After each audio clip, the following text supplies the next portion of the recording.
Et à la grande surprise de plusieurs personnes, j'ai toujours aux gens que j'étais un jeune très introverti, très gêné, très renfermé sur moi-même. Mmh. Et ça, j'ai été comme ça pendant très, très longtemps et je le suis encore un peu. Et c'est clair qu'à un moment donné, à force de rester gêné, ça m'a fermé beaucoup de portes. Mmh. Et j'ai l'impression que j'ai passé à côté de beaucoup de choses, que ça soit en termes d'amitié, que ça soit en termes d'expérience, de loisirs. Et ça s'est senti même en pharmacie. Mmh. Je le sentais qu'il me manquait quelque chose, qu'il fallait que je trouve une façon de faire ma place, sortir de ma tête, sortir de mes insécurités. C'est peut-être de trouver un élément pour sortir de tes zones de confort puis de t'émanciper. Exactement. Alors, une fois que je suis arrivé sur le marché du travail, oui, il y avait cette remise en question professionnelle, mais il y avait aussi cette remise en question personnelle à moi et j'ai dû faire un gros travail d'introspection. Mais comment tu vois le filigrane entre le garçon que tu étais, l'adolescent et l'homme maintenant que tu es? Il doit sûrement avoir un fil conducteur, une grande curiosité, Oui, passionné, Mmh. certaines personnes pourraient dire obsédé. J'ai quand même quand je me mets à travailler sur quelque chose, je suis quand même de nature Tu obsessive. es acharné. Je suis acharné. Il OK. faut que ça marche. Il faut que ça marche, même si que je ne dois pas dormir, il faut que ça marche.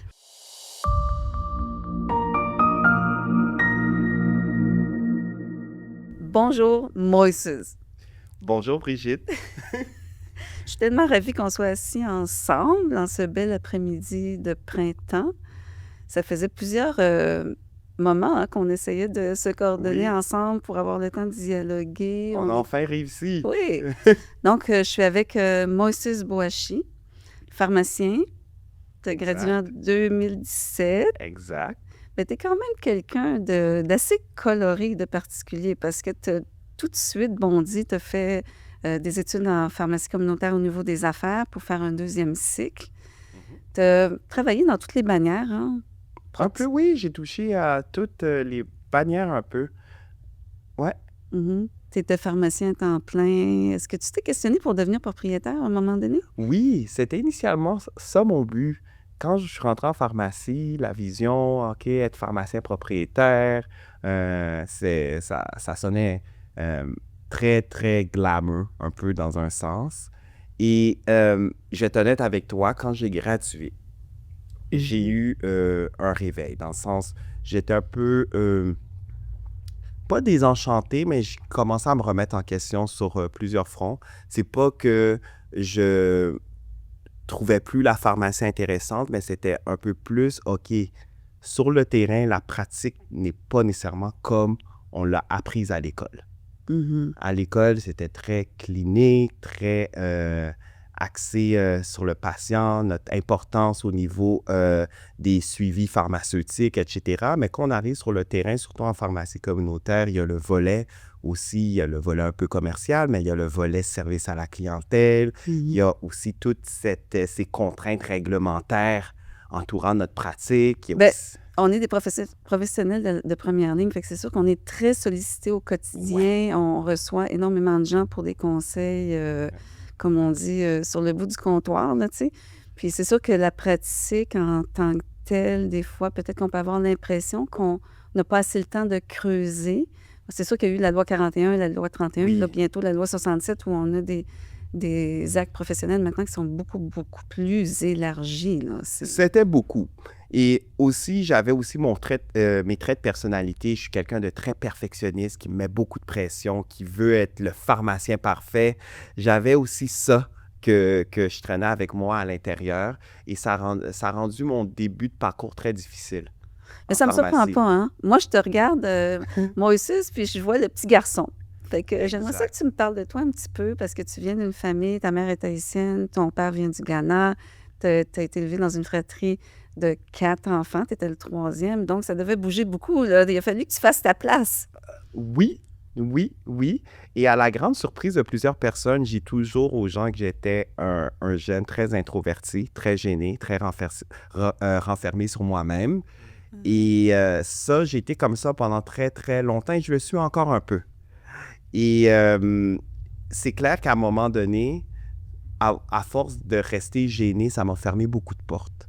Mhm. Et j'ai l'impression que j'ai passé j'ai passé à côté de beaucoup de choses, que ce soit en termes d'amitié, que ce soit en termes d'expérience, de loisirs. Et ça s'est senti même en pharmacie. Mhm. Je le sentais qu'il me manquait quelque chose, qu'il fallait que je trouve une façon de faire ma place, sortir de ma tête, sortir de mes insécurités. C'est peut-être de trouver un élément pour sortir de tes zones de confort puis de t'émanciper. Exactement. Alors, une fois que je suis arrivé sur le marché du travail, oui, il y avait cette remise en question professionnelle, mais il y avait aussi cette remise en question personnelle à moi et j'ai dû faire un gros travail d'introspection. Mais comment tu vois le filigrane entre le garçon que tu étais, l'adolescent et l'homme maintenant que tu es? Il doit sûrement avoir un fil conducteur, une grande curiosité. Oui, passionné. Mhm. Certaines personnes pourraient dire obsédé. J'ai quand même, quand je me mets à travailler sur quelque chose, je suis quand même de nature obsessive. T'es acharné. Je suis acharné. OK. Il faut que ça marche. Il faut que ça marche, même si que je ne dois pas dormir. Il faut que ça marche. Donc, tu es très persévérant. Je suis très persévérant. Ça, c'est un trait de caractère que j'ai toujours eu. Donc, en 2020, puis je me rappellerai tout le temps quand tu es venu me voir à ma pharmacie, on s'était assis dans la salle de conférence, puis tu m'avais dit, j'étais vraiment dans une grosse remise en question, le début de la pandémie, les gens se posaient beaucoup de questions. On était les seuls accessibles à ce moment-là, facilement, en tant que professionnel de la santé. Puis tu as décidé de plonger dans une nouvelle carrière, en faire de conjuguer la santé avec un créateur de contenu. Hein, la création de contenu, exactement. Puis tu as fondé PharmaCoach. Puis là, tu voulais que les gens comprennent mieux, qu'est-ce que le pharmacien fait dans son quotidien et de répondre à des questions. Hein? Tu es très présent sur certaines plateformes de réseaux sociaux. Puis là, tu as été chercher une formation qui est absolument extraordinaire en 2022. Parle-moi de cette formation-là. Oui, c'est la formation ProMédia. Pourquoi je suis allé la chercher? C'est parce que, oui, j'avais eu l'idée de commencer à faire du contenu, mais je sentais que au niveau confort devant la caméra, communication, c'est une science. C'est un art et une science, la communication, surtout qu'on la fait de façon publique. Et je sentais qu'il y avait quelque chose qui manquait par rapport à ça. Et j'ai un collègue pharmacien qu'on connaît très bien, Bertrand Bolduc, qui m'a donné un coup de pied dans le derrière et qui m'a encouragé à aller faire cette formation. 6 mois temps plein. 6 mois temps plein. Je travaillais temps plein en pharmacie dans ce temps-là. C'était les soirs de semaine, de 6h à minuit, au centre-ville de Montréal. Et j'ai tellement beaucoup appris. Je pense que c'est là que j'ai eu mon déclic en termes d'être bien dans ma peau, communiquer de façon authentique. Parce que si on revient en arrière, quand j'ai commencé PharmaCoach, je pensais que, OK, on va commencer à faire du contenu sur les réseaux, s'afficher. Déjà, c'est pas dans notre personnalité en tant que pharmacien, s'afficher publiquement. Mais je sentais qu'il fallait que je fasse quelque chose pour sortir de ma zone de confort. Et j'ai toujours au début, le PharmaCoach, c'était une thérapie pour moi, une thérapie d'exposition.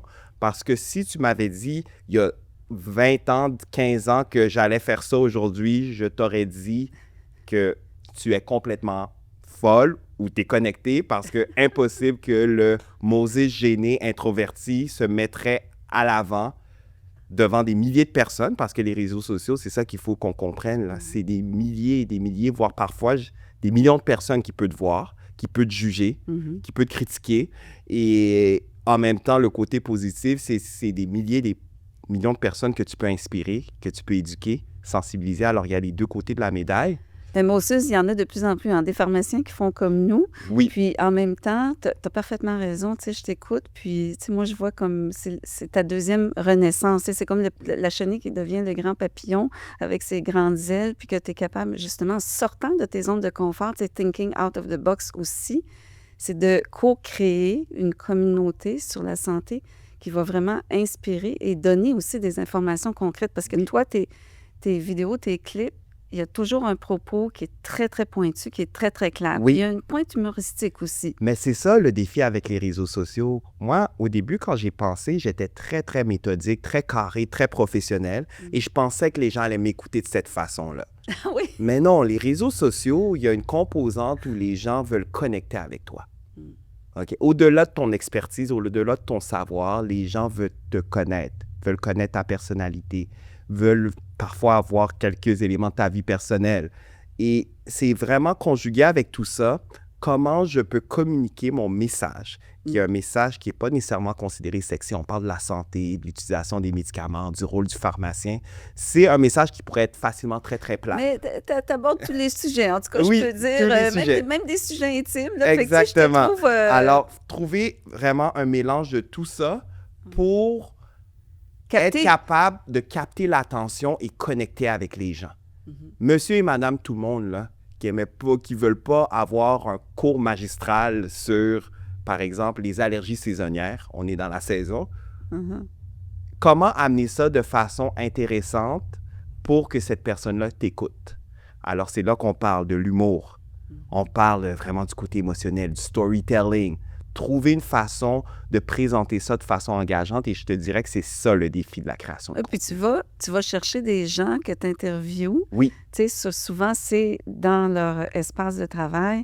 Fait que ça crée un dynamisme. Puis ça donne aussi l'intérêt aux gens de dire « Hey, je peux vraiment me déplacer, je peux vraiment avoir accès à ça facilement. » tu sais. Oui. Et que tu dis un très bon point, Brigitte. Quand j'ai lancé le PharmaCoach, je me suis dit dès le début que le spotlight ne devait pas seulement être sur moi.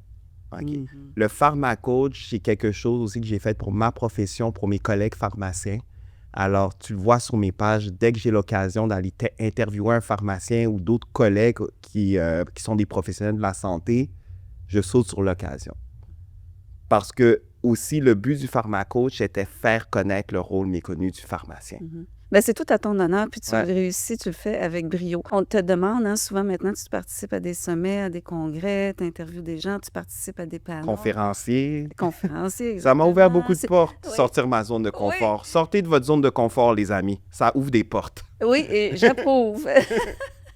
Qu'est-ce que c'est tes topics les préférés quand on t'invite là, sur des panels, dans des congrès? Parce que maintenant, bon, tu es connu, puis tu collabores avec plusieurs types de professionnels de la santé, des politiciens, des gens d'affaires qui sont très engagés au niveau des changements sociétaux. Parce que moi, je te vois vraiment aussi impliqué dans ce processus-là. Là. Oui. Qu'est-ce qui m'allume présentement? Je nage dans ça 90% de mon temps, à temps plein, c'est le marketing. C'est le marketing éthique en santé et comment communiquer vraiment nos services de façon efficace à une population.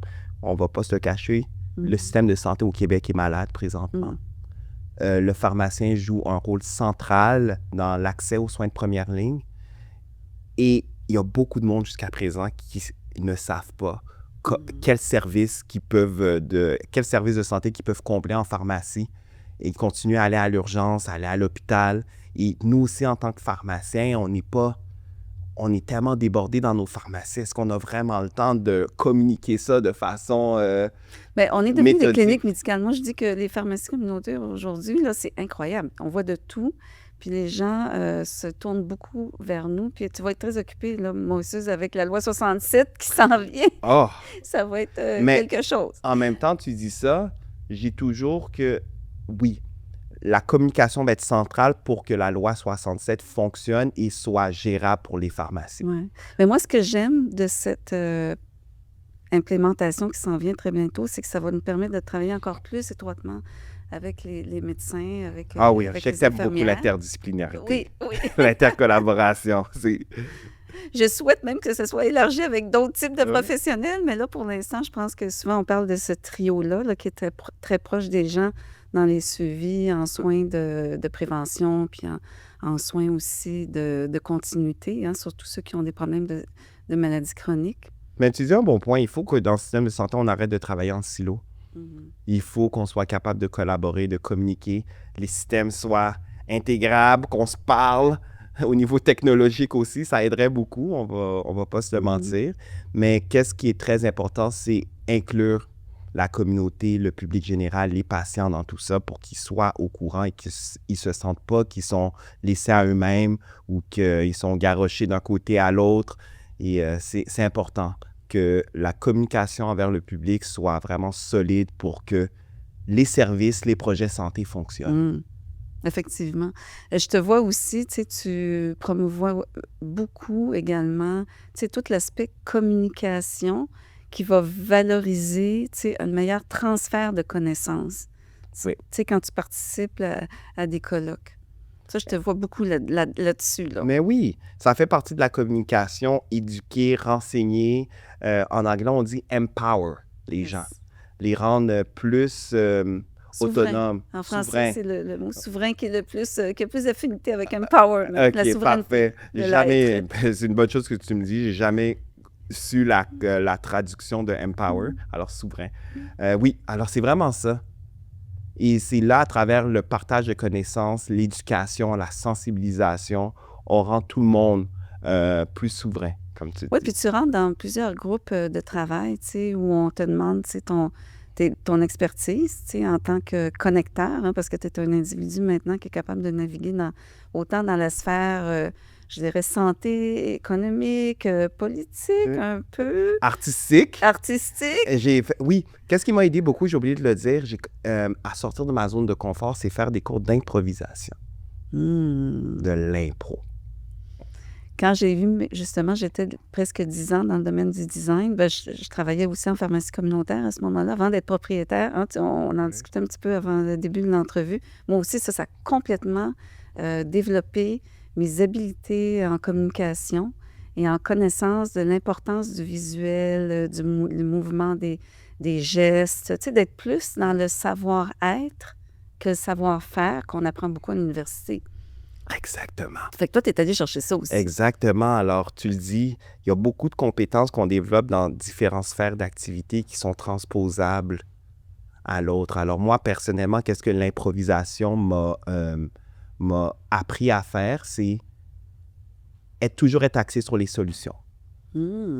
Toujours être axé parce que peu importe qu'est-ce que la vie te lance ou les situations, les problématiques, il y a une solution. Il faut simplement savoir improviser, être créatif sur comment trouver la solution à ce problème-là.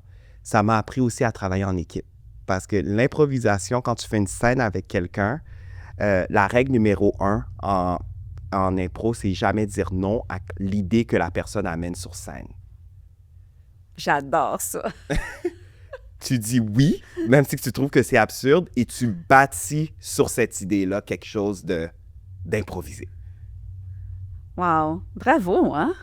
C'est tellement enrichissant. Mais je suis sûr que tu l'as exprimes. compris aussi Oui. parce que je vois comment tu préconises beaucoup le travail d'équipe, l'échange d'idées, l'échange de connaissances, et je suis sûr que tu comprends exactement ce que je suis en Ça train a de toujours été réfléchir. un modus operandi pour moi, d'être dans la synergie puis de valoriser les autres. Ça, c'est fondamental. Avant de terminer, je veux que tu me parles du marketing d'IN. Et je me rappellerai tout le temps quand tu étais à Miami dans un bureau. J'ai dit, ah, tiens, moi aussi, c'est rendu à Miami. Puis là, tu as lancé ta nouvelle entreprise. C'est quoi l'objectif exactement, le DIN Marketing? Puis il faut peut-être expliquer que DIN, c'est un acronyme quand même important Oui. parce que tous les médicaments ont un numéro DIN. Oui, exactement. Alors, je vais t'expliquer tout ça. Avant, j'aimerais dire que j'avais pas l'objectif de lancer une agence marketing quand j'ai commencé le PharmaCoach. Quand j'ai commencé le PharmaCoach, j'étais persévérant, évidemment. C'était très difficile au début. Je faisais mes propres montages, je faisais tout seul, là. Et à fur et à mesure de publier du contenu, j'ai commencé à attirer l'attention de pharmaciens propriétaires qui sentaient qu'ils voulaient eux aussi parler de leurs services au sein de leur communauté. Et ils savaient qu'à cette époque-là, j'ai commencé, on a dit 2020, 2021, 2022, les réseaux sociaux étaient devenus des incontournables. Oui, puis tu as eu des soucis avec les réseaux sociaux, hein? Tu as Ouais. eu des embûches. Ah oui, les réseaux sociaux, on pense que simplement Ouais. publier, c'est tout. Non, il y a beaucoup de choses qui se passent derrière les rideaux. Oui, je sais ce que Et- c'est. Je le vis aussi. Et tu le fait que vis c'est- aussi, alors je m'en doute pas. Alors, à fur et à mesure qu'une demande vienne à moi, j'ai commencé à prendre quelques mandats. Je commençais à aller, moi et un vidéaste, un ami vidéaste, on allait dans des pharmacies, on faisait des petites capsules et tout ça. Et à force d'en faire ça aussi, la demande a encore grandi. Et à un moment donné, je me suis dit, OK, j'ai besoin d'une équipe, là. Parce que comme on l'a dit, créer du contenu, c'est très, très demandant. Et aussi, créer du contenu dans notre secteur d'activité en pharmacie. On le sait, en termes de publicité, le code de déontologie, il y a plein de choses qu'on peut faire, il y a plein de choses qu'on ne peut pas faire. Alors, il me fallait une équipe absolument. Alors, j'ai créé une équipe en 2024. J'ai travaillé là-dessus pour structurer le tout. Et en fin 2024, début 2025, la photo où tu m'as vu en Miami, là, OK. on a lancé le tout. Et l'objectif avec Did Marketing, ça suit un peu l'objectif du PharmaCoach qui est... Mais est-ce que tu as des ambitions d'aller à l'extérieur du Québec, d'aller au Canada anglais ou aux États-Unis? Moi, mon ambition, c'est vraiment faire rayonner le rôle du pharmacien et les pharmacies. Et les enjeux qu'on vit en pharmacie au Québec, je suis sûr que c'est les mêmes enjeux que vivent les pharmacies dans le Canada anglais, un peu partout dans le monde. Je sais qu'au Québec, on a une pratique de la pharmacie quand même assez avancée cliniquement, mais je suis sûr que c'est les mêmes enjeux auxquels on fait face. Alors oui, je pense bien que mes services de marketing auront leur place au-delà du Québec. Et quelles sont tes autres ambitions, Moses? Mes autres ambitions, c'est clair que T'es tout jeune, là. j'aime beaucoup l'art. J'aime beaucoup tout ce qui est communication. Je suis tombé en amour avec l'improvisation. Je pense qu'il y a quelque chose à faire avec ça. J'ai pas le temps vraiment de me pencher, me concentrer sur quelque chose de concret, mais c'est clair, dans le domaine artistique, je me vois beaucoup là-dedans. Hmm. Fait qu'on a sûrement des belles surprises à découvrir dans le futur. Très sûrement. Ben, merci. Merci encore pour l'accueil et pour cette belle conversation, Brigitte. À bientôt. Merci.